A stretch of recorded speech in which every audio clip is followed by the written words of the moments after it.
అందరికీ నమస్కారం. టెక్నాలజీ అంటేనే బాబు గారు అంటేనే టెక్నాలజీ. టెక్నాలజీ ఉపయోగించి మన బాబు గారు మొన్న మహానాడులో ఎన్టీ రామారావు గారు చంద్రబాబు నాయుడు గారిని విపరీతముగా పొగుడుతున్నట్టుగా ఒక వీడియోని క్రియేట్ చేసి ఆ మహానాడులో ప్రదర్శించారు. అందరి మన్ననలు పొందారు. ఇంతవరకు బాగానే ఉంది. కానీ స్వర్గములో ఉన్నటువంటి ఎన్టీ రామారావు గారికి ఇది చాలా మనస్తాపం వచ్చింది. వారు మన ముందుకు వచ్చి మాట్లాడాలని నిర్ణయించుకున్నారు. ముందు భజన కార్యక్రమము మొదలు పెట్టండి. జయము జయము చంద్రన్న జయమునేకు చంద్ర. రామారావు గారికి నమస్సుమాంజలి. మా బాబు గారి గురించి చెప్పండి రామారావు గారు. రామారావు గారు మీ గురించి ఒక వీడియో చేశారు మా బాబు గారు. మీరు ఎంతో గొప్పగా పొగిడినట్టుగా ఆయన ఆ వీడియోలో పేర్కొన్నారు. చెప్పండి. రామారావు గారు మీ పేరు వింటూ పిస్తోల్ ఏమిటి అన్ని కూడా మా బాబు గారికి జారిపోయాయని మీకు ముందే తెలుసు కదా. రామారావు గారు మాకంటే మీకే బాగా తెలుసు మీ అల్లుడు గురించి. ఎంత ధైర్యవంతుడు, పిరికి పొందని చెప్పారు. చూడండి, మిమ్మల్ని అభినందించాలి. రామారావు గారు మీ అల్లుడు గారు నారా చంద్రబాబు నాయుడికి భయముతో కూడిన భక్తి వలన వచ్చినటువంటి లక్క వినయమని మీకు బాగా తెలుసు కదా. ఇకపోతే మీ దగ్గర లక్షలు దోచుకు వెళ్ళాడని నాకు కూడా తెలిసింది. ఎన్ని లక్షలు ఇచ్చారు, ఎలాగతనిని బయటికి తోసేశారు ఒక్కసారి మా ప్రేక్షకులందరికీ చెప్పండి. పెళ్ళాం బిడ్డలు సుఖంగా బ్రతకటానికి చాలదు.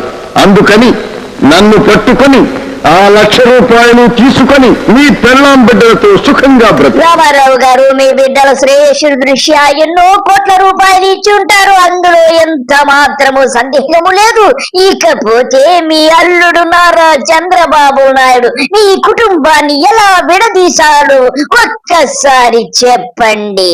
క్షణమే ఊరికి ఇంటికి తల్లికి బిడ్డకు తల్లికి అక్కకు చెల్లెలికి అక్కకు అన్నకు తమ్ముడికి అన్నకు చివరకు భార్యాభర్తల మధ్య కూడా విభేదాలు సృష్టించి తారతమ్యాలు కల్పించి ఒక్కొక్కరిని విడదీసి ఆ విడదీసిన వాళ్ళను మీలో కలుపుకొని హస్తగతం చేసుకున్నారు. మీరు చెబుతున్నది నిజమే రామారావు గారు. అప్పుడు ఇప్పుడు ఎప్పుడు మీ అల్లుడు గారు బీజేపీతో అంటగాగుతూ కూటమి ప్రభుత్వం ఏర్పరిచి ఎన్నో రకాల కుట్రలు చేస్తున్నారు. ఇకపోతే మీ సహధర్మచారిణి లక్ష్మీ పార్వతి గారు వచ్చారు. మీరు కళలోకి వచ్చారంట పార్వతి గారికి. వారు ఏదో చెప్పాలనుకున్నారు. చెప్పండి అమ్మా.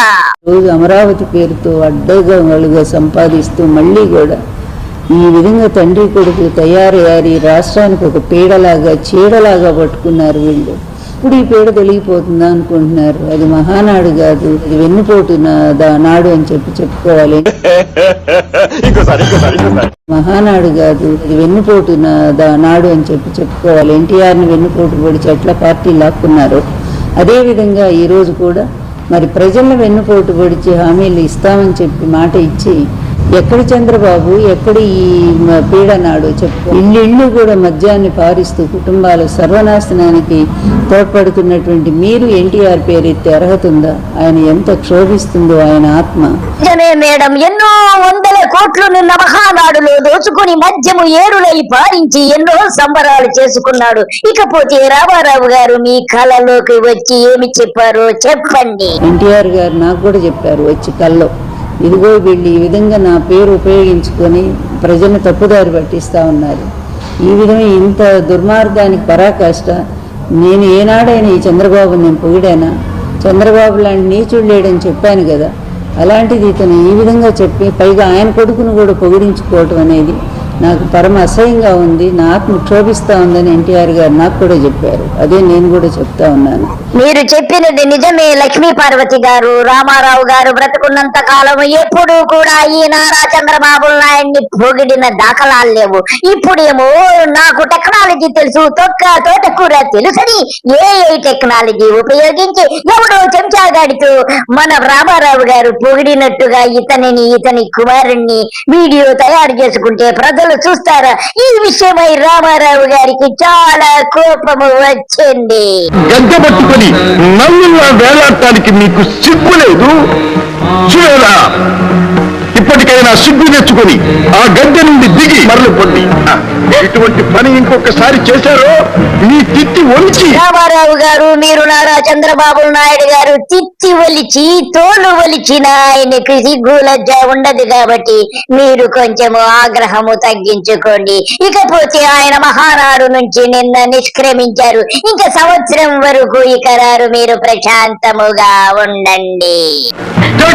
రామారావు గారు, మీ ఆగ్రహానికి భయపడి మా నారా చంద్రబాబు నాయుడు గారు అమరావతి రియల్ ఎస్టేట్ వ్యాపారం చేసుకోడానికి వెళ్లిపోయారు. మీరు ఒక్కసారి గతములో ఔరంగజేబుతో పోల్చిన సంగతి మాకొక్కసారి చెప్పండి. చరిత్ర మరొకటి ఎప్పుడు జరిగింది.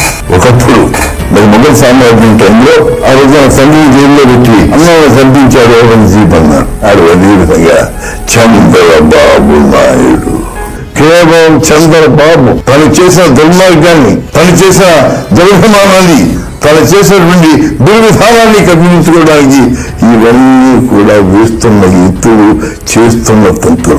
మాకు ఇటువంటి బిడ్డ కలగకూడదు, ఇటువంటి వాడు మా కుటుంబంలో పుట్టకూడదని ప్రతిగా అనుకుంటున్నారు.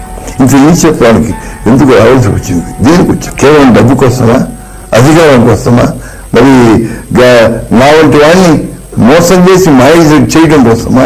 కేవలం చంద్రబాబు తను చేసిన దుర్మార్గాన్ని, తను చేసిన దుర్గమానాన్ని, తను చేసినటువంటి దుర్విధానాన్ని కప్పించుకోవడానికి ఇవన్నీ కూడా వేస్తున్న ఎత్తులు, చేస్తున్న తంతులు. రామారావు గారు, మీ అల్లుడు గారు ఇప్పటికీ ఎప్పటికీ అలాగే వెన్నుపోట్లు పొడుస్తూ సంపద సృష్టిస్తానని చెప్పి 1000 కోట్లు దండుకొని నిన్న మహానాడు నుంచి నిష్క్రమించారు.